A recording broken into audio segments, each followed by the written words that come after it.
Iraq में अगर सबसे ज़्यादा कोई तरक्की हुई है, काम हुए, वो सद्दाम हुसैन के राज में हुए। दूसरा है जो उसे बहुत ही क्रूर और अब तक का सबसे एक खूंखार तानाशाह के तौर पे भी याद करना चाहता है। तो ये दोनों चीज़ें हैं, लेकिन मैं इस बहस में नहीं पड़ूंगा।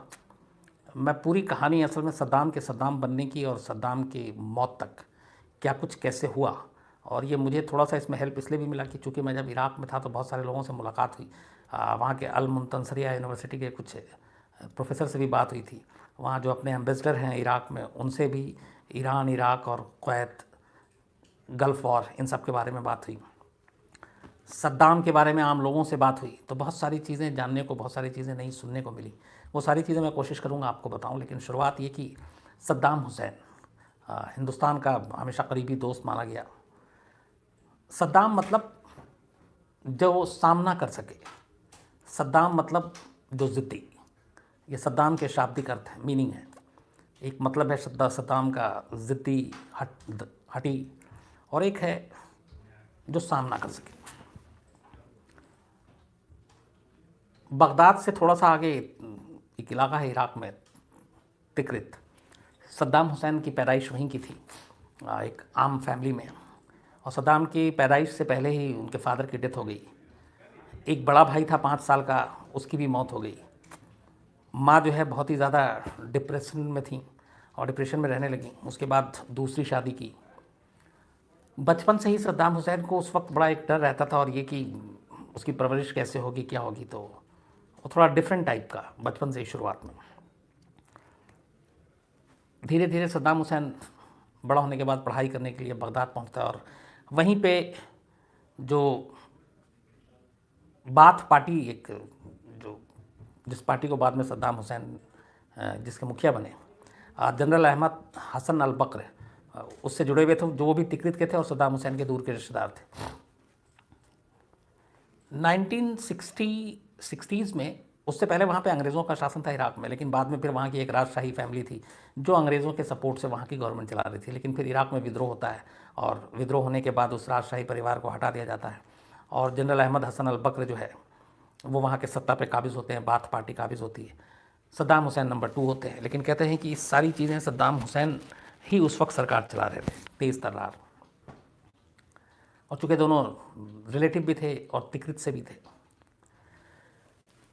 1968 में बाथ पार्टी सत्ता में आती है। सद्दाम नंबर 2 थे उस पार्टी के, अल बकर के बाद।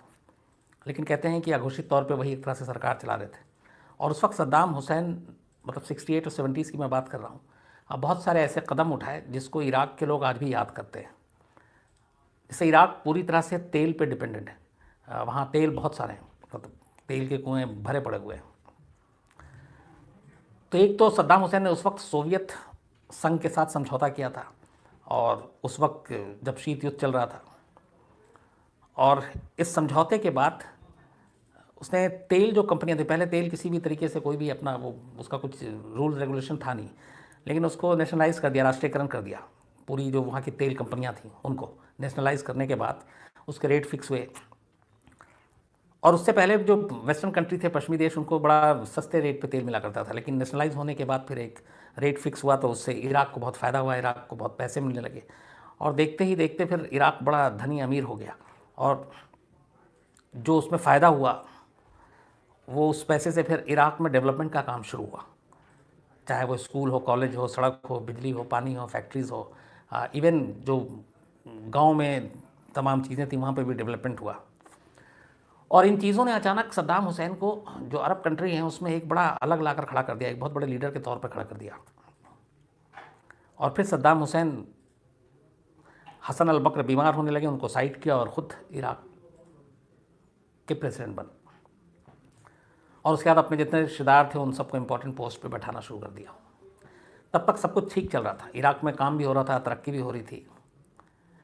लेकिन धीरे धीरे सद्दाम हुसैन थोड़ा, चूँकि एक तो डिक्टेटरशिप, और उन्होंने जब वो डिक्टेटरशिप, जब वो प्रेसिडेंट बना, तो उसके बाद जो अपोजिशन के लीडर थे या जो भी सत्ता को चैलेंज करता, उसको सीधा मारना शुरू करते।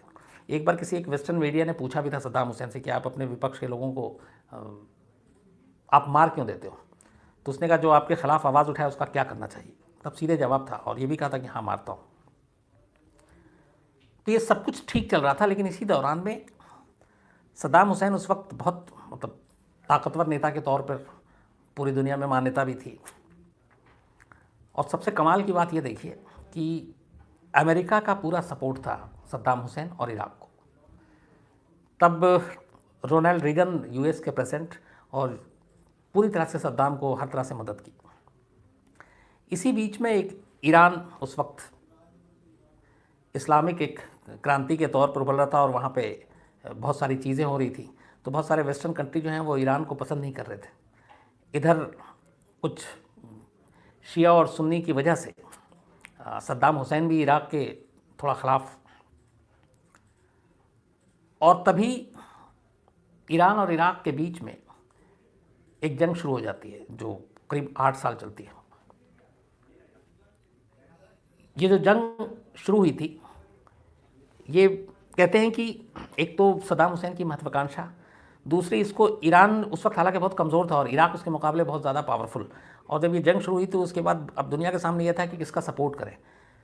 तो दुनिया में ज़्यादातर जो मुल्क थे, इवन उसमें अमेरिका शामिल है, उसने इराक और सद्दाम हुसैन की मदद की और सपोर्ट की। रोनाल्ड रेगन प्रेसिडेंट थे, न सिर्फ पैसे से, हथियार से, ट्रेनिंग से, बल्कि ईरान के बारे में सेटेलाइट से ज़रूरी जानकारी देना, खुफिया जानकारी देना, ये सारी चीज़ें अमेरिका ने सद्दाम हुसैन के लिए की। और 1980 में शुरू हुआ था और 16 मार्च 1988 तक ये ईरान इराक वॉर चला। इसमें कहते हैं कि करीब 10 लाख से ज़्यादा लोग मारे गए, जिसमें 2.5 लाख इराकी थे। हालांकि नुकसान ज़्यादा ईरान का हुआ। बाद में फिर ये यूनाइटेड नेशन ने बीच में दखल दी और फिर एक युद्ध विराम होता है और दोनों के बीच 8 साल के बाद जंग ख़त्म होती है। फ़ायदा किसी को कुछ नहीं होता, लेकिन नुकसान बहुत बड़ा था। और इस जंग में हालांकि तमाम मदद थी, लेकिन फिर भी सद्दाम हुसैन और इराक इस जंग की वजह से माली हालत ख़राब हो गई, कमज़ोर हो गया और अब उसको इधर उधर मदद लेनी पड़ी। उसमें कुवैत भी था। कुवैत ने भी इराक की बड़ी मदद की क्योंकि कुवैत अमीर मुल्क था। तो ये सारी चीज़ें जब हो गई, उसके बाद युद्ध विराम हो गया, तब फिर अचानक सद्दाम हुसैन जो है वो कुवैत पे भी हमला कर देता। और उसकी वजह ये थी कि सद्दाम हुसैन का मानना था कि जिस तरीके से तेल की कीमत वो तय कर रहा है और कुवैत जो है वो सस्ते दामों पर तेल बेच रहा है, एक तो ये रीज़न जिसकी वजह से नुकसान हो रहा है, तो वो नहीं होना चाहिए। दूसरा उसमें यह था कि कुवैत से लगातार मदद मिल रही थी जब जंग ईरान इराक के बीच में था। और कहते हैं कि ये मैंने पहले भी शायद आपको बताया, जब मैं इराक गया तब ये कहानी सुनने को मिली थी कि इसी दौरान में जब माली हालत ख़राब थी, तब सद्दाम हुसैन के जो फाइनेंस मिनिस्टर हुआ करते थे, तारिक नाम था उनका, तारिक अजीज़ या ऐसे, तो वो कुवैत जाया करते थे और वहाँ के फिर जो शाह थे उससे पैसे लेकर आते थे। तो एक बार जब ये मिनिस्टर वहाँ कुवैत गए तो वहाँ के शाह ने, वहाँ के राजा ने ये कहा कि यार जब देखो मुंह उठा कर लेकर चले आते हो, और ये भी कहा था कि सुना कि तुम्हारी इराक की औरतें बड़ी खूबसूरत होती हैं, तो कभी उन्हें यहाँ भेजो। ये बात हुई और उसने आकर जो इराक के फॉरेन मिनिस्टर थे वो सद्दाम हुसैन को बताया और कहते हैं कि सद्दाम हुसैन ये सुनने के बाद बहुत गुस्से में आ गए। इराकी लोगों में एक चीज़ है कि वो अपनी इज़्ज़त को बहुत ज़्यादा ऊपर रखते हैं। तो जब इराकी औरतों के बारे में इस तरह की बातें सुनी तो उसी वक्त कहते हैं कि जो उनकी सेकंड कैटेगरी की जो आर्मी थी, जिसकी अभी ट्रेनिंग हो रही थी, जो अभी पूरी तरह से ट्रेन नहीं थे, इराक ने अचानक कहा कि कुवैत पे हमला करना है और सद्दाम हुसैन के इशारा मिलते ही अनट्रेंड लोग जो इराकी बात और उसके रेवोल्यूशनरी पार्टी के सेना के लोग थे, उनको कुवैत पे हमला करने के लिए भेज दिया। और उन्होंने कुवैत में खूब लूट मार मचाई, खूब वहाँ पे बर्बादी की। ये भी कहते हैं कि कुवैती महिलाओं के साथ भी उन्होंने बड़ा अभद्र व्यवहार किया। और इस तरीके से सब कुछ कुवैत पे जब कब्ज़ा किया तो पहली बार फिर बाकी कंट्री जो है वो सपोर्ट में आ गए कुवैत के। उसे लगा कि सद्दाम हुसैन बेलगाम हो रहे हैं। इनमें वो भी थे जो अमेरिका जैसे लोग जो मदद कर रहे थे। और फिर खैर करीब 22-28 दिन के बाद बाकी सेनाओं की मदद से वहाँ से इराक की फ़ौज को हटना पड़ा और कुवैत आज़ाद हो गया दोबारा। लेकिन इस चीज़ ने सद्दाम हुसैन की पूरी रिजिम पे एक तरह से डेंट मार दिया और सद्दाम हुसैन का जो पॉपुलैरिटी ग्राफ था वो थोड़ा नीचे गिर गया। अभी ये सब कुछ हो ही रहा था कि इससे पहले एक चीज़ और सद्दाम हुसैन की जो खिलाफ गई थी वो ये थी कि 16 मार्च 1988 को जब ईरान इराक के बीच वॉर चल रहा था, तब एक हेलबजा एक इलाका है इराक में, ये बगदाद से करीब 240 किलोमीटर दूर है, और ये यहाँ पे कुर्दों की पॉपुलेशन ज़्यादा है। तो जब भी ईरान इराक वॉर के इसमें अगर ईरानी फ़ौज इराक की किसी सीमा में दाखिल होती, तो ये कुर्द बड़ी उसको वेलकम करते, और उसकी मतलब ये जो कुर्दिश थे और वो जो इलाका था हेलबजा, वहाँ पे शियाओं की मेजॉरिटी थी, तो ये लोग ईरान की तरफ सपोर्ट करते थे। और ईरान में उस वक्त जो सरकार चला रहे थे उसके हेड थे आयतुल्ला खुमैनी, तो वो हमेशा ईरान का सपोर्ट करते। ये बात सद्दाम हुसैन को पता चली, तब सद्दाम हुसैन ने कहा कि ठीक है, इन कुर्दिश को मैं मदद चखाऊंगा। और इसी के बाद 16 मार्च 1988 को सद्दाम हुसैन की सेना ने बाकायदा जहाज़ से, हवाई जहाज़ से इनके ऊपर केमिकल अटैक कर दिया था इस हेलबजा जगह पे। और कहते हैं कि इस हमले में करीब 5000 कुर्दिश मारे गए थे, और इसका रिएक्शन बड़ा ख़तरनाक था क्योंकि इस जो गैस था। तो एक ये चीज़ थी जिसको लेकर बहुत हंगामा हुआ। लेकिन उस वक्त जब ये केमिकल अटैक इराक ने किया, तो ये एक तरह से ये पाबंदी है, आप ये नहीं कर सकते। लेकिन अमेरिका का सपोर्ट था, रोनाल्ड रेगन सपोर्ट कर रहे थे, बाकी कंट्री सपोर्ट कर रहे थे, वेस्टर्न कंट्री, तो उन्होंने सद्दाम हुसैन और इराक को कुछ नहीं बोला। इवन आज तक कुर्दिश लोग वहाँ पे मांग करते रहे हैं कि ये जो 16 मार्च 1988 को हुआ, इसको एक नरसंहार बताया जाए, केमिकल नरसंहार। अमेरिका उसको कभी माना नहीं और बोला भी नहीं, क्योंकि अमेरिका खुद मदद कर रहा था सद्दाम हुसैन की। तो खैर ये सारी चीज़ें चलती रही, ईरान इराक वॉर भी ख़त्म हो गया, उसके बाद ये केमिकल अटैक वाला मामला हुआ, फिर कुवैत पर जब हमला हो गया, उसके बाद धीरे धीरे जब 90s का आखिर का दौर आया, तो सद्दाम हुसैन को, अब अमेरिका को लगा कि ये धीरे धीरे ज़्यादा पावरफुल हो रहा है। अब यहाँ पे दो चीज़ें और आई जो इराकी लोग और बाकी लोग सब मानते हैं वहाँ पे, कि इसी दौरान में अमेरिका ये चाहता था कि जो तेल का पूरा कंट्रोल है वो इराक जैसे बाकी और गल्फ़ के कुछ कंट्रीज़ ने कर रखे थे, वो अमेरिका को सौंप दे, और अमेरिका ही ये तय करे कि कच्चे तेल की कीमत क्या होगी, वो कैसे निकालेंगे, फिर उसका रिफ़ाइन कैसे होगा, और उसकी मार्केटिंग और पूरा सब कुछ मतलब अमेरिकन कंपनी को दे दिया जाए। सद्दाम हुसैन इसके लिए तैयार नहीं थे। सद्दाम ने कहा कि ये हमारी ज़मीन की मिल्कियत है और हम तय करेंगे कि इसका रेट क्या होगा, हम तय करेंगे रिफ़ाइन कहाँ होगा और सारी चीज़ें। तो अमेरिका उस पर लगातार दबाव डाल रहा था, लेकिन सद्दाम हुसैन मानना नहीं। इसी बीच चूँकि अब रिश्ते ख़राब हुए, कुवैत का मामला सामने आ चुका था, और गल्फ़ में भी अब कुवैत के बाद ये लगा कि बाकी जो मुल्क थे खाड़ी के, उन्हें भी लगा कि सद्दाम हुसैन कभी उन पर भी अटैक कर सकता है, तो इन सब ने भी हाथ पैर मारे। तब तक अमेरिका में जॉर्ज बुश की सरकार आ गई और जॉर्ज बुश प्रेसिडेंट बने। इसी दौरान 2001 में 9/11 हो गया अटैक, तो उसको लेके अमेरिका में बड़ा गुस्सा था और लोगों में वो था कि आतंकवाद के खिलाफ लड़ाई लड़नी चाहिए। तो कहीं ना कहीं जॉर्ज बुश ने 9/11 के बाद एक भाषण दिया था, और उसमें ये कहा था कि आतंकवादियों को बर्दाश्त नहीं करेंगे, और वो जो चाहे वो वेपन इराक से भी हो सकता है, जा रहा हो, मिल रहा हो। तो उन्होंने कहीं ना कहीं इराक को घेरे में लिया और 9/11 के लिए एक तरह से जिम्मेदार भी ठहराया था। हालांकि सद्दाम हुसैन ने बाद में हमेशा खंडन किया कि 9/11 से उसका कोई लेना देना नहीं, बल्कि सद्दाम हुसैन का ये कहना था कि इराक की ज़मीन पे कभी कोई आतंकवादी पनप ही नहीं सकता, मैं पनपने नहीं दूंगा। लेकिन जॉर्ज बुश को अब ये था कि किसी तरह सद्दाम हुसैन को कंट्रोल करना है, एक तो तेल को लेकर वो झुकने को तैयार नहीं। तो फिर अमेरिका ने ये इल्ज़ाम लगाया कि इराक के पास बहुत सारे केमिकल वेपन हैं और ये हैं जो दुनिया के लिए ख़तरनाक है। तो ये जब बात बढ़ी, तो फिर 2002 में बाकायदा यूनाइटेड नेशन की अगुवाई में वहाँ पे कहा गया कि इराक में टीम जाएगी और वो चेक करेगी। वहाँ गई और उन्होंने सारा छान मारा, लेकिन उनको कोई भी वेपन नहीं मिला, और जो केमिकल का इल्ज़ाम लगाया जा रहा था या परमाणु इसका, वो कुछ मिला ही नहीं। तो जब ये नाकाम हो गए, तो फिर अचानक जॉर्ज बुश इसके लिए तैयार नहीं थे कि सद्दाम हुसैन को यहीं छोड़ दिया जाए। इसके बाद जनवरी 2003 में जॉर्ज बुश ने सद्दाम हुसैन के सामने दो ऑफ़र रखे और कहा कि एक, या तो आप जितने भी आपके हथियार हैं उसको आप टोटली डिसार्म कर दीजिए, अपने कंट्री से हटा दो इस तरह के जो भी केमिकल भी हैं, और दूसरा आप खुद इराक छोड़ दो, और अगर आप ऐसा नहीं कर सकते हो तो फिर अमेरिका हमला कर देगा। ये जनवरी 2003 में बुश ने अल्टीमेटम दिया था सद्दाम हुसैन को। फरवरी 2003 में सद्दाम हुसैन कभी भी जनरली टीवी पे आकर कोई ज्ञान भाषण नहीं देता था। पहली बार सद्दाम हुसैन जॉर्ज बुश के अल्टीमेटम के बाद राष्ट्र के नाम संदेश देते हैं, और उसके बाद बाकायदा उसमें कहा जाता है कि हमारे पास कोई हथियार नहीं है, हम झुकेंगे नहीं और इराकी लोग लड़ेंगे, और इस तरीके से वो जॉर्ज बुश की इस दोनों मांगों को ठुकरा देते हैं। जिसके बाद 2003 में ही यूएस ब्रिटेन के साथ मिलकर इराक पर अटैक करता है और बगदाद तक पे कब्जा कर लेता है। उसके बाद सद्दाम हुसैन, चूँकि सत्ता हाथ से जा चुकी थी, जंग हार रहे हैं, तो वो वहाँ से गायब। 9 महीने के बाद 13 दिसंबर 2003 को सद्दाम हुसैन टिकरित, जो जहाँ का सद्दाम हुसैन रहने वाला घर, उसी जगह में एक बंकर के अंदर से गिरफ्तारी होती है। वो तस्वीरें भी आपने देखी होगी नेट पे। तो 13 दिसंबर 2003 को टिकरित के पास से गिरफ्तारी की जाती है। उसके बाद अमेरिका का अब इराक पे कब्जा था, लेकिन अमेरिका ने अब एक वहाँ पे पहली बार इराक के इतिहास में शियाओं की मेजॉरिटी की सरकार बनवा देता है। हालांकि इराक में जो है वो शुरू से 48% जो आबादी सुन्नी की है और 52% शियाओं की है, लेकिन हमेशा सुन्नियों ने वहाँ पे राज किया। पहली बार 2003 में जब अमेरिका कब्जा करता है, सद्दाम को तख्ता पलट करता है, तो शियाओं की लीडरशिप में जो है हुकूमत बनती है वहाँ पे। उसके बाद 2003 की गिरफ्तारी के बाद सद्दाम हुसैन पर मुकदमा चलता है और ख़ास तौर पर सद्दाम हुसैन के ऊपर बहुत सारी चीज़ें को लेके मुकदमा चला, लेकिन जो मेन था जिसके लिए मुकदमा हुआ था वो एक दुजैल है इराक में जगह।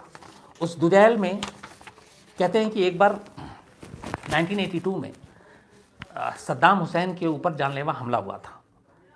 82 में जब सद्दाम हुसैन वहाँ गए, तो इससे सद्दाम हुसैन बहुत ज़्यादा नाराज़, और इसके जवाब में फिर वहाँ पे सद्दाम हुसैन की सेना गई और 148 जो शिया थे, दुजैल में ज़्यादातर शिया लोग थे, उन शियाओं को मार डाला।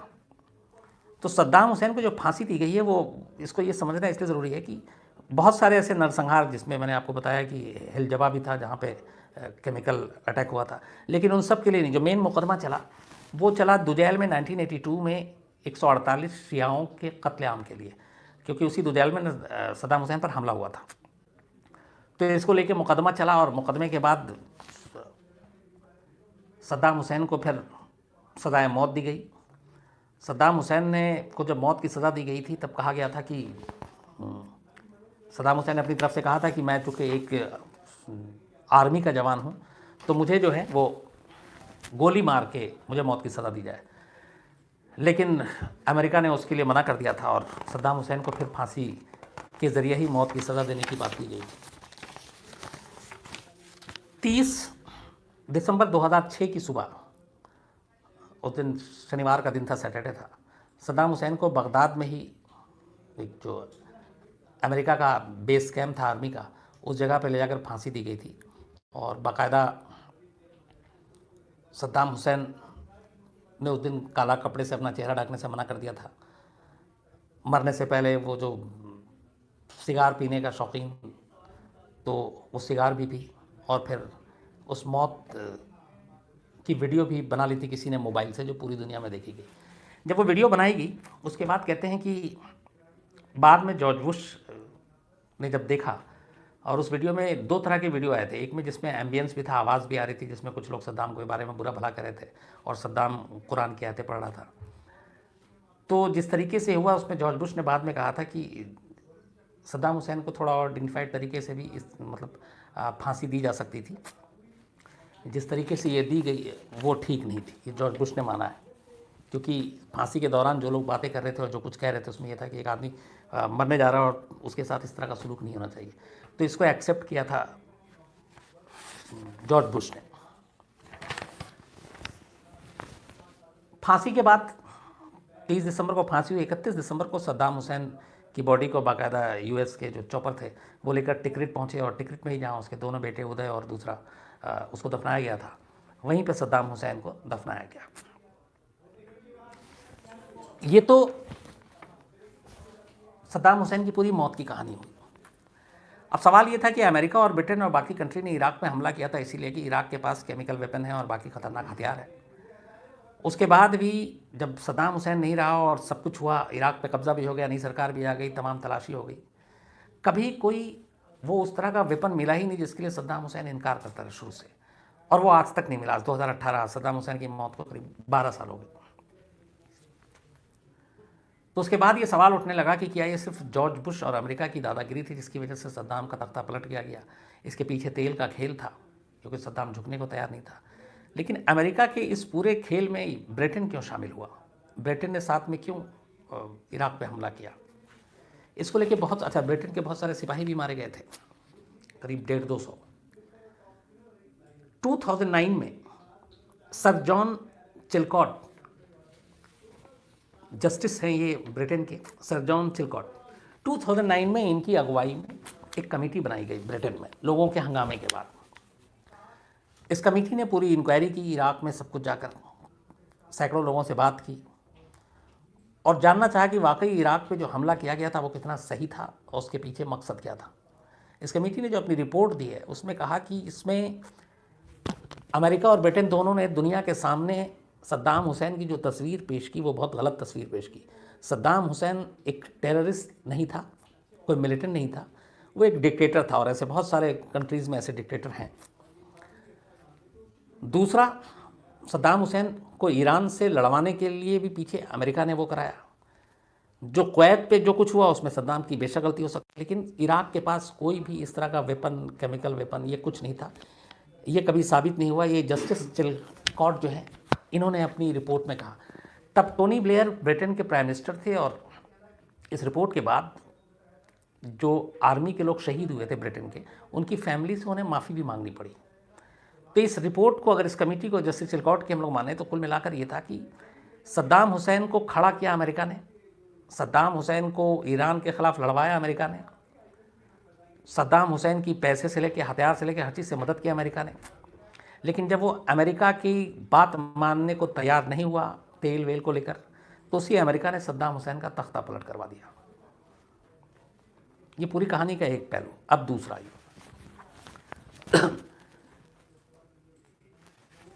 ये जो टिकरित जहाँ के सद्दाम हुसैन, वहाँ जब मैं इराक गया तो उसके पास से गुजरा, लेकिन अंदर तक नहीं जा पाया जहाँ पे ये वो है, क्योंकि आर्मी वालों ने मना कर दिया था कि उस तरफ आप नहीं जाएंगे। तो वहाँ जाने से मतलब नसीब ने साथ नहीं दिया। लेकिन 9-10 दिन में जितना इराक घूमा और देखा, ख़ास तौर पे मैं अगर आपको बगदाद की बात करूं, बगदाद में आज भी जितने फ्लाईओवर हैं, जितनी अच्छी सड़कें हैं, जो वहाँ की गाड़ियाँ हैं, जो वहाँ की फैक्ट्रियाँ हैं, वहाँ दोनों तरह के लोग हैं। एक सद्दाम हुसैन को पसंद करने वाले, एक ना पसंद करने वाले। लेकिन आप किसी से भी पूछ लीजिए घूम के, और जैसी बात करें कि ये सारे जो डेवलपमेंट के काम, ये सारी चीज़ें, ये बड़ी बड़ी मस्जिद, यूनिवर्सिटी, कॉलेज, स्कूल, तो पसंद करें ना करें, एक चीज़ बहुत ईमानदारी से कहते हैं कि ये सब कुछ सद्दाम हुसैन की देन है। पूछते हैं कि लेकिन सद्दाम हुसैन तो 2006 में, बल्कि 6 क्या 2003 में उसकी कहानी ख़त्म हो गई, अब 15 साल में। तो उसने कहा ये 15 साल से बगदाद सेम वैसा का वैसा है, यहाँ कोई भी काम नहीं हो रहा, यहाँ कोई भी बिजनेस उस तरह का नहीं है। तो सद्दाम हुसैन का एक रूप ये है इराक में कि सद्दाम हुसैन के बारे में जो कहानियाँ बहुत सारी, अपने दुश्मनों को कभी बख्शता नहीं। इवन आप दुश्मनों को छोड़ दीजिए, जो सद्दाम हुसैन की सेना थी, अगर ईरान इराक के वॉर में ऐसे कई कहानियाँ आई कि जब इराक की सेना कमज़ोर पड़ने लगी और ईरानी सेना ताकतवर, तो कई इराकी सेना पीछे भागने लगे। तो जो लोग पीछे की तरफ भागते थे, सद्दाम उनको भी नहीं छोड़ता था। जो मैदान छोड़कर उसकी सेना भागते थे, उनको भी गोली मार देता था, या फिर अपने जो टीम थी उनको कहता था इनको मार डालो। सद्दाम हुसैन के बारे में ये भी है कि वो अपने दुश्मनों को कभी माफ़ नहीं करता, विरोधियों को तो सवाल ही नहीं है कि वो सर उठाने का मौका देता। यहाँ तक कि लोगों पर भी उसका शक बहुत होता था। उस ज़माने में एक दौर ऐसा था जब इराकी लोग इराक की सीमा से बाहर नहीं निकलते थे। उनको बाहर जाने के लिए बहुत सॉलिड रीज़न बताना पड़ता था, और अगर कोई बिना बताए हुए चुपचाप चला गया और लौट कर आया तो उसको या तो जेल डाल देते थे, कई बार तो मौत की सज़ा होती थी। इराक के घर घर में सद्दाम हुसैन की तस्वीर लगानी ज़रूरी थी, और सद्दाम हुसैन का नेटवर्क इतना था कि अगर किसी घर में उसकी तस्वीर ज़रा सी टेढ़ी लगी हुई है और किसी ने जाकर बता दिया कि उस फलाने घर में सद्दाम की तस्वीर टेढ़ी है, तो उसके लोग पहुंचते थे और देखते थे कि हाँ ये टेढ़ी है, तो उस घर के लोगों को ले जाकर बाकायदा सज़ा होती थी, बल्कि जेल भी हो जाती। तो ये सारी चीज़ें भी थी। लेकिन दूसरी तरफ जितने डेवलपमेंट के काम हुए 70s, 80s, 90s में, कहते हैं कि वहाँ पे सबसे ज़्यादा लग्जरी गाड़ी और ये सारी चीज़ें लाने वाला सद्दाम हुसैन, तमाम फैक्ट्री खोलने वाला सद्दाम हुसैन, बिल्डिंगें, सड़क, पुल, डैम, ये सब बना के देने वाला सद्दाम हुसैन। लेकिन फिर दूसरा यही है कि जो सद्दाम हुसैन की ये चीज़ें आई, और सबसे बड़ी जो चीज़ थी शिया और सुन्नी, उसमें जो लकीर पाटने का काम किया, शायद उसका सबसे ज़्यादा नुकसान सद्दाम हुसैन को। अगर वो इराक के शिया सुन्नी को साथ लेकर चलता तो शायद सद्दाम हुसैन, जो आज जिस सद्दाम हुसैन को हम लोग याद कर रहे हैं, उससे कहीं बड़ा लीडर, कहीं बड़ा और कुछ होता। लेकिन चिलकॉट कमेटी की रिपोर्ट के हिसाब से माने तो सद्दाम हुसैन एक डिक्टेटर था, एक तानाशाह था, लेकिन वो कहीं से आतंकवादी नहीं था, कहीं से मिलिटेंट नहीं था, बल्कि जो डोनाल्ड ट्रंप के इलेक्शन में यूएस के किसी ने एक ये इशू भी उठा दिया था कि अमेरिका की उस वक्त ये फॉरेन पॉलिसी की गलती थी कि सद्दाम हुसैन और इराक पे हमला करके और उसे मार दिया। अगर सद्दाम हुसैन को न मारा जाता और सद्दाम हुसैन का इराक में राज रहता तो कहते हैं कि आईएस और बगदादी का कभी जन्म ही नहीं होता, क्योंकि सद्दाम हुसैन अपनी ज़मीन पर किसी आतंकवादी को कभी बर्दाश्त नहीं करता। और ये आईएस और बगदादी 2006 जैसी सद्दाम का खात्मा होता है, फांसी होती, उसके बाद ही सर उठाता और धीरे धीरे अगले 5-6-7 साल में बगदादी पूरी दुनिया के लिए खतरा बन जाता। आज भी बगदादी जिंदा है या मर गया है इसको लेके पहली ही है, क्योंकि अमेरिका ने आज तक कन्फर्म नहीं किया कि वो मर चुका है। लेकिन ये यूएस में भी उठा था कि अगर सद्दाम हुसैन को ना मारा जाता तो शायद आज जो पूरी दुनिया ने इतने सारे ज़ख्म झेले हैं आईएस के हाथों, बगदादी के हाथों, वो चीज़ कम से कम ना होती। कम से कम इराक की सरजमीन से आईएस का जन्म नहीं होता और ना बगदादी पैदा होता। ये अमेरिका तक का कहना है। तो ये थी पूरी कहानी। और सद्दाम हुसैन हमेशा इंडिया के लिए, हमेशा उस ज़माने में इंदिरा गांधी की बड़ी अच्छी दोस्त थी। बगदाद में एक चीज़ और भी देखी मैंने कि एक जब हम लोग गुजर रहे थे तो एक जगह रेलवे ट्रैक दिखाया गया था, वो सिर्फ ट्रैक ही रह गया और कुछ है नहीं। तो पहले बगदाद में ट्रेन भी चला करती थी, तो हमने पूछा वहाँ पे जो साथ थे हमारे, तो पता चला वो रेलवे ट्रैक इंडिया की मदद से वहाँ पे बिछाई गई थी। और बाकायदा ये जो वहाँ ट्रेन बगदाद में पहले चली थी वो इंडिया की तरफ से ही थी। और अब वो खैर ट्रेन भी नहीं है और वो ट्रैक तो अब गायब है। तो इंडिया ने भी बहुत मदद की थी और हमारी दोस्ती भी बहुत अच्छी थी। लेकिन कुल मिलाकर, और ये इसमें कोई हैरानी वाली बात नहीं है, चाहे वो ओसामा बिन लादेन हो, इवन बगदादी के बारे में कहते हैं कि सीरिया में जब शुरुआत हुई थी तो बगदादी की मदद भी अमेरिका ने की। तो लादेन हो, बगदादी हो, अल जवाहिरी हो, या फिर सद्दाम हुसैन के शुरुआती दौर ईरान इराक वॉर तक, अमेरिका ने ही इन लोगों को मदद की, हथियार दिए, पैसे दिए, ऊपर उठाया। और फिर जब वो लगा कि वो उसके लिए खुद खतरा है या उसकी बात नहीं मान रहा, तो फिर इन तमाम लोगों का खात्मा भी कर दिया। ये एक अजीब सियासत है। तो ये थी खैर पूरी कहानी सद्दाम हुसैन की। अब मैं आसिम से कहूँगा कि दूसरी बात, हाँ मैं आगे बढ़ूँ उससे पहले एक ज़रूरी बात ये, बहुत सारे लोगों के मैंने मेल पढ़े और मैं जनरली कमेंट्स पढ़ने से बड़ा भागता हूँ, मेल ज़्यादा पढ़ता हूँ, बट मैंने कल सारे कमेंट्स भी लगभग पढ़ डाले, एक भी नहीं छोड़ा होगा। और मेल बहुत ज़्यादा थे लेकिन मैंने सारे मेल भी पढ़े। एक ज़्यादातर लोगों की जो थी वो मैं बिल्कुल उससे सहमत हूँ। मैं दुआ करूँगा कि कभी मुझे ज़िंदगी में निर्भया जैसी कहानी आप लोगों को ना सुनानी पड़े, क्योंकि बड़ी तकलीफदेह होती है। मुझे मालूम है सुनना भी और सुनाना दोनों लगभग वैसे ही है। तो मैं दुआ करूँगा कभी मेरी ज़िंदगी में, मेरे अपने प्रोफेशनल करियर में इस तरह की कोई ऐसी चीज़ ना हो जो मैं सुनाऊँ आपको। दूसरा, चूँकि बहुत सारे लोगों ने निर्भया की कहानी कही थी और कई लोगों ने कहा था कि नहीं सुनाना चाहिए, तो पहला तो ये कि मैं ना सुनाऊँ ये बिल्कुल है। दूसरा, नहीं सुनाना चाहिए उसमें एक चीज़ है कि फिर इन चीज़ों से हम कब तक आंखें चुराएंगे और भागेंगे। न सुनाने से बेहतर यह है कि हम लोग कुछ करें जिससे ऐसी चीज़ें ना हो। हर चीज़ पुलिस प्रशासन सरकार पे डालने से, कानून पे डालने से मसले का हल नहीं होता है। हम लोग अपनी जिम्मेदारी भी अगर निभाएं तो बहुत कुछ हो सकता है। सिर्फ गाली देने से कि ये कानून लचर है, यहाँ पे जस्टिस में देरी होती है, पुलिस बेईमान है, नेता भ्रष्ट हैं, ये कह के ऐसा लगता है कि हम लोगों ने अपनी जिम्मेदारी झाड़ ली, हमने एक एक करके सबको गाली दे दी, अब इनका काम है। सवाल ये है कि हम लोग भी अगर अपने तरीके से थोड़ी थोड़ी हेल्प करें तो ये बहुत सारी चीज़ें रुक सकती हैं। जैसे मैं एग्जाम्पल के तौर पे, जब ये निर्भया के साथ जो कुछ हुआ, उसको बस से फेंका गया, उसके बाद करीब 25 मिनट से लेकर आधे घंटे तक वो सड़क के किनारे दोनों थे। उस दौरान मैंने उस दिन भी बताया था आपको कि दर्जनों गाड़ियाँ गुजरी, बहुत सारे लोग गुजरे, कार गुजरी, ऑटो वाला गुजरा, किसी ने मदद नहीं की। मैं तो बहुत सारे ऐसे लोगों को भी जानता हूँ जो कहीं पे रोड पे एक्सीडेंट होता है और उससे कहते हैं कि यार इसको हॉस्पिटल पहुँचा देते हैं, तो कहते हैं वो कार ख़राब हो जाएगी हमारी, खून निकल रहा है। तो ये जब तक ये सोच है तो हमें ये भी सोचना चाहिए कि सिर्फ गाली देने से क्या हमारा काम हो गया।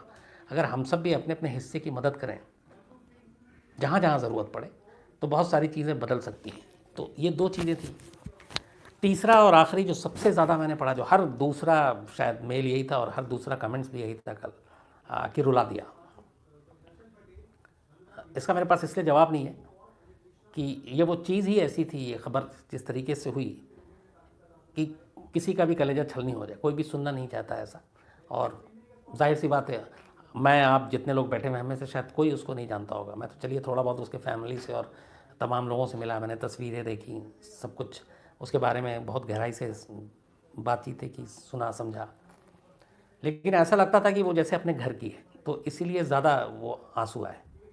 लेकिन मेरी दुआ है ऊपर वाले से कि कभी ऐसी कहानी मुझे ना सुनाने का मौका मिले, फिर ना आपको सुनने का मौका मिले, और अपने अपने हिस्से का हम लोग अगर फ़र्ज़ अदा कर दें तो ऐसी चीज़ें पूरी तरह से तो ख़त्म नहीं हो सकती, लेकिन हो सकता है कुछ तो ज़रूर कम हो जाए। सर, एक हमारे सब्सक्राइबर हैं अक्षय, आज उनका बर्थडे है, तो विश कर दीजिए उन्हें। हाँ अक्षय साहब, बहुत बहुत एक तो आपको मुबारक, आपका जन्मदिन है, आप अच्छे रहें, खुश रहें, सेहतमंद रहें।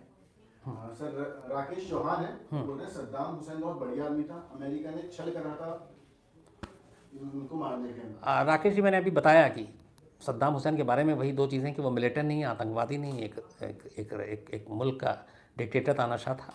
लेकिन जिस तरीके से अमेरिका ने जो कुछ किया, अब तो खैर वो कमेटी भी आई और ज़्यादातर लोग वही मानते हैं कि ये गलत था। सर, सतीश मेहता है, बोल रहे सद्दाम की फैमिली का अब कोई मेंबर जिंदा है? सतीश जी, सद्दाम की फैमिली में जो उनकी बेटियां हैं वो इस वक्त जॉर्डन या कहीं पे उन्होंने वो पनाह ले रखी है उनको, और वो लोग हैं अभी। सर, एक RRK MM करके अकाउंट है, वो बोल रहे हैं कि सर ये बताइए कि फांसी जब दी गई थी सद्दाम को, तो क्या दूसरे गल्फ कंट्रीज ने इसका विरोध किया था? मोहम्मद हुसैन नाम से। मोहम्मद हुसैन साहब, किसी ने भी विरोध उस वक्त नहीं किया था जब सद्दाम हुसैन को फांसी दी गई थी।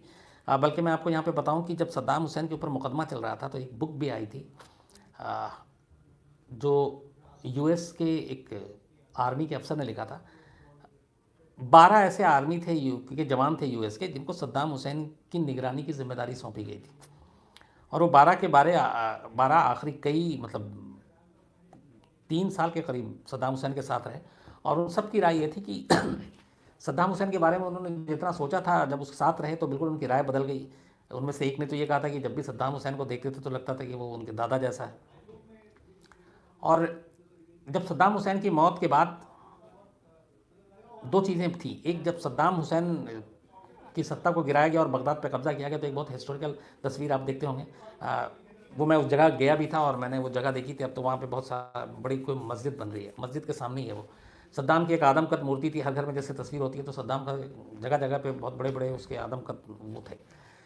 तो उसको कुछ लोगों ने गिराया था, तो वो कहते हैं कि वो थे मुट्ठी भर लोग, लेकिन अमेरिका ने उसको दिखाया था कि जैसे पूरा बगदाद जश्न मना रहा है। वो तस्वीर का एक पहलू था, इस आर्मी की किताब के हवाले से बता रहा हूँ। दूसरा ये था कि जब सद्दाम हुसैन को फांसी दी गई और उसके बाद उसकी बॉडी को बाहर ला रहे थे, तब कुछ लोगों ने उसकी बॉडी को नारे लगाए थे और कुछ लोगों ने थूकने की कोशिश की थी, तो वो भी मुट्ठी भर थे। तस्वीर लेकिन कुछ और दिखाई गई। तो उसका मानना था कि जो सद्दाम हुसैन का ड्यू था वो उससे मिलना चाहिए था एक कंट्री के हेड के नाते, लेकिन वो सब कुछ हुआ नहीं, और इसीलिए बाद में उसने अमेरिकन आर्मी से फिर इस्तीफ़ा भी दे दिया। मैं बुक का नाम इस वक्त मुझे याद नहीं आ रहा, लेकिन उसने ये सारी चीज़ें उसमें लिखी थी। सर, हीरल राठौड़ है, वो बोल रहे हैं हर एक टेररिस्ट की मदद पहले अमेरिका करता है फिर बाद में मिटाता है, सच? हीरल राठौर साहब, ये मैंने पहले भी कहा कि आपको चाहे उसामा हो, बगदादी हो, इन लोगों की मदद करता है, या फिर और भी कई देश ऐसे जिनको पहले उठाता है, ताकतवर बनाता है, फिर लड़वाता है। अमेरिका की शायद ये पॉलिसी भी है, और इसके पीछे एक कहीं ना कहीं ये भी है कि जो वेपन मार्केट है, हथियारों का बाज़ार है, वो भी चलते रहना चाहिए, और उसके लिए भी बहुत सारी चीज़ें होती हैं। जंग लड़ाई जाती है, टेरर ग्रुप पैदा किए जाते हैं, उनको खड़ा किया जाता है, क्योंकि फिर हथियार ख़रीदेगा कौन, और जो हथियार के इस बिज़नेस में है उनका धंधा कैसा चलेगा। तो ये सारी चीज़ें उसी से जुड़ी हुई हैं। सर, इंडियन पुलिस क्राइम तक बोल रहा है कि सद्दाम तो सिर्फ बहाना था, दरअसल अमेरिका का तेल पर निशाना था। नहीं, ये बहुत सारे लोगों ने कहा कि तेल के लिए ही ये सब कुछ हुआ था, और उसके बाद जाहिर सी बात है पूरा कंट्रोल अमेरिका का, जो अभी बगदाद में सरकार है वो कठपुतली सरकार है, अमेरिका के इशारे पर काम करती है। और अब जो है बगदाद का जो पूरा तेल है इराक़ का, वो अमेरिका के हिसाब से उसका सब कुछ रेट भी फिक्स हो रहा है, कितना निकालना है, कितना क्या करना है, वो सब कुछ अमेरिका तय कर रहा है। सर, एक आफ्ताब जी हैं, क्या उसमें वो बोल रहे हैं कि सच है कि सद्दाम के फांसी के टाइम जो उसे काला कपड़ा पहनाया नहीं गया था, उसकी बॉडी के साथ भी बाकी बर्बरता से लोगों ने पत्थर मारे गए थे? सर, ये आफ्ताब जी। आफ्ताब साहब, ये सही है कि दो चीज़ें हैं फांसी के वक्त। एक तो जो 30 दिसंबर की सुबह 6 बजे के करीब फांसी दी गई थी, इस फांसी की दो तीन चीज़ें और हैं। सद्दाम हुसैन के जो वकील थे इस पूरे मामले में, उन्होंने बाद में इसका खुलासा किया था। सद्दाम हुसैन को रात को बता दी गई थी कि सुबह फांसी होनी है। कहते हैं कि सुबह सद्दाम हुसैन को एक्सरसाइज का बड़ा शौक़ था, कसरत करने का।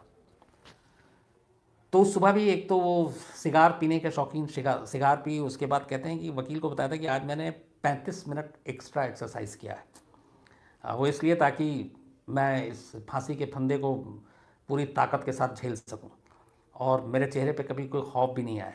तो 35 मिनट एक्स्ट्रा एक्सरसाइज किया था। ये 30 दिसंबर की सुबह सद्दाम हुसैन ने बताया। आखिरी तक उसने कहा था कि मुझे आप फायरिंग स्क्वाड से अगर मौत की सज़ा ही देनी है तो फायरिंग स्क्वाड से गोली मारने का हुक्म दो, क्योंकि मैं आर्मी का बंदा हूँ। लेकिन यूएस ने माना नहीं था, तो लास्ट में फांसी की हुई थी। फिर ये हुआ था कि चेहरे पे कपड़ा ढका जाएगा, और ये तो बोला नहीं, मैं ये चाहता हूँ कि मेरी मौत को मैं भी देखूँ और आप लोग भी देखो। तो इसलिए वो काला कपड़ा पहनने से मना कर दिया था, और जो फेवरेट कोट था ब्लैक कोट, वो पहनकर वो फांसी के फंदे तक पहुँचा। और फिर जो वहाँ पे कुछ लोग थे वो सद्दाम हुसैन को बुरा भला कह रहे थे, लेकिन सद्दाम हुसैन लगातार जो कुछ दुआएं थी कुरान की वो कंटिन्यू पढ़ रहे। सर एक आसिफ है, वो बोल रहे हैं कि वो आपका शो अपने फादर के साथ हमेशा देखते हैं। उनका सवाल है कि वो आदमी कौन था जिसने अमेरिका की हेल्प की थी सद्दाम हुसैन को पकड़ने के लिए। आसिफ साहब, जिस तिकरित के एक बंकर से सद्दाम हुसैन की गिरफ्तारी हुई थी 13 दिसंबर 2003 को, एक्चुअली 9 महीने हो गए थे अमेरिका को बगदाद पर कब्जा किए हुए, और इस 9 महीने के दौरान सैकड़ों लोग यूएस के बाकी सारे लोकल लोगों से मिलकर, सिर्फ उनका एक ही मिशन था सद्दाम हुसैन को ढूंढना। क्योंकि सद्दाम हुसैन जब तक पकड़ा नहीं जाता, यूएस को ख़तरा था इराक़ में। तो बहुत सारी टीमें, बहुत सारे इनके अपने जासूस ख़ास तौर पर लोकल लोगों को पकड़ रहे थे। अब तिकरित एक ऐसी जगह थी जो सद्दाम का घर पुश्तैनी, मतलब वहीं की पैदाइश अल-दुआजा जगह है, वहाँ पे एक गाँव, वहाँ से, और जहाँ भी जैसे खबर मिलती ये लोग वहीं पहुँचते। और ये एक चीज़ यूएस को पता थी, वहाँ की जो भी फोर्स थी वहाँ पे, कि सद्दाम इराक़ छोड़कर नहीं भागा, तो वो है इराक़ में, ये कंफर्म खबर थी। तो इसलिए इराक़ के हर उन जगहों पे जहाँ सद्दाम हुसैन की उम्मीद थी, लगातार फोर्स दबिश डाल रही थी।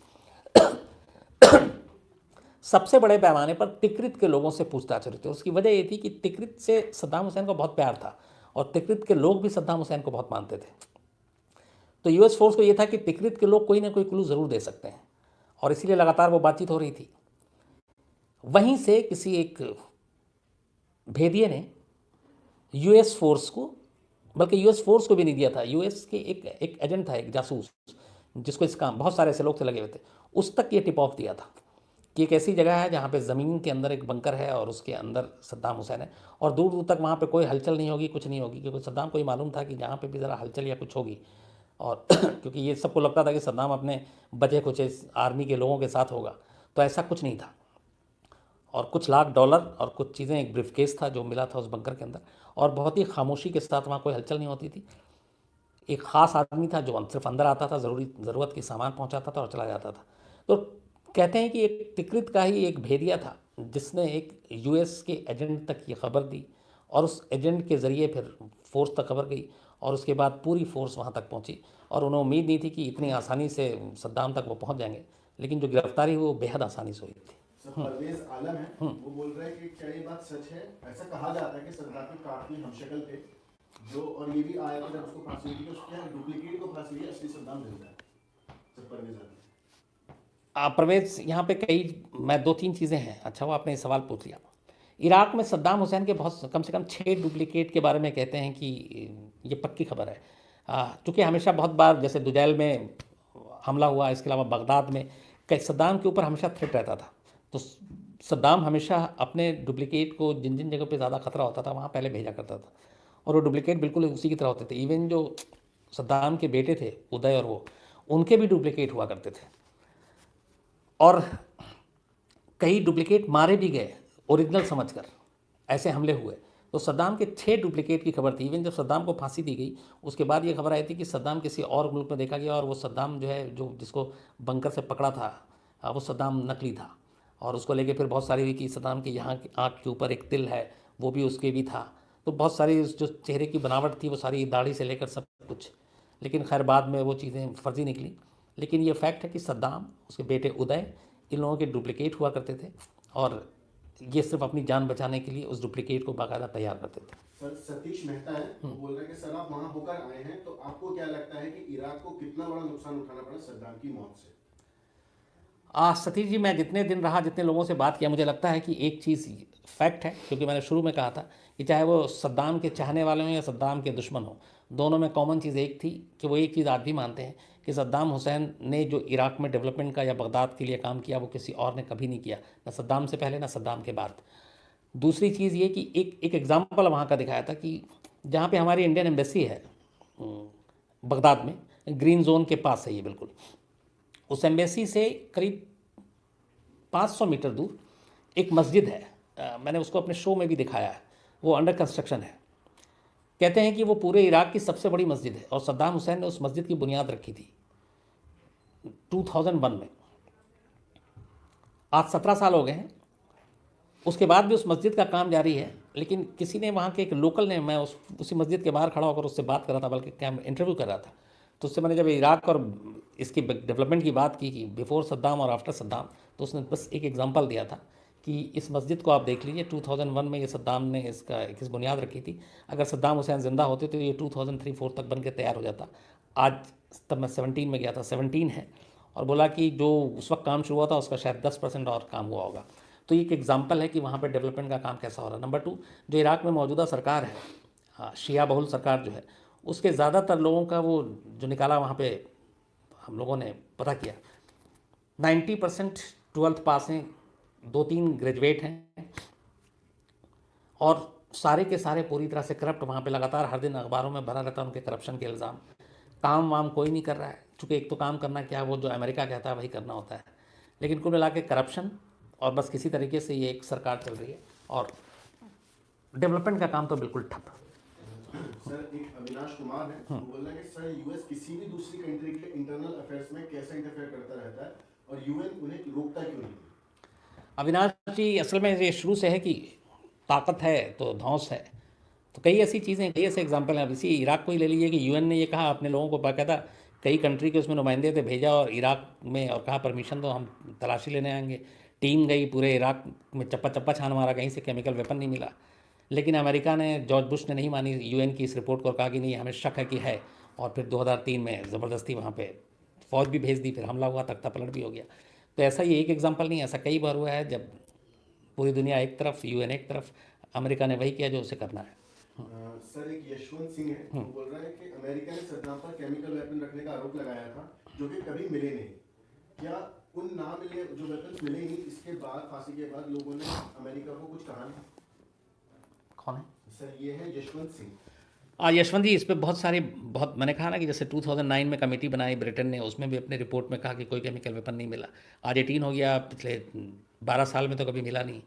तो इसको लेकर इवन आप हम यहाँ का छोड़िए, जो यूएस की तमाम बड़े न्यूज़पेपर हैं, चैनल हैं, उन्होंने इसके ऊपर पूरी डिटेल से रिपोर्ट दी है कि कैसे ये इस वक्त बुश एडमिनिस्ट्रेशन की फेलियर थी कि उन्होंने झूठा इल्ज़ाम लगाया और कभी भी इतने सारे खर्च किए, आर्मी भेजा, यूएस की आर्मी भी की भी काफ़ी मौत हुई थी। तो उसको भी लेके कटघरे में खड़ा किया था कि वहाँ जब इराक़ में ऐसा कुछ था नहीं तो ये क्यों किया गया। कई बॉलीवुड की फिल्में भी आपने देखी होंगी इस पर बनी है। तो ये एक तरह से एक ज़बरदस्ती थोपा गया जंग था, और उसकी वजह यही थी कि तेल के ऊपर कंट्रोल का मामला था जो सद्दाम के जीते जी पॉसिबल नहीं था, और इसीलिए ये सब कुछ किया गया।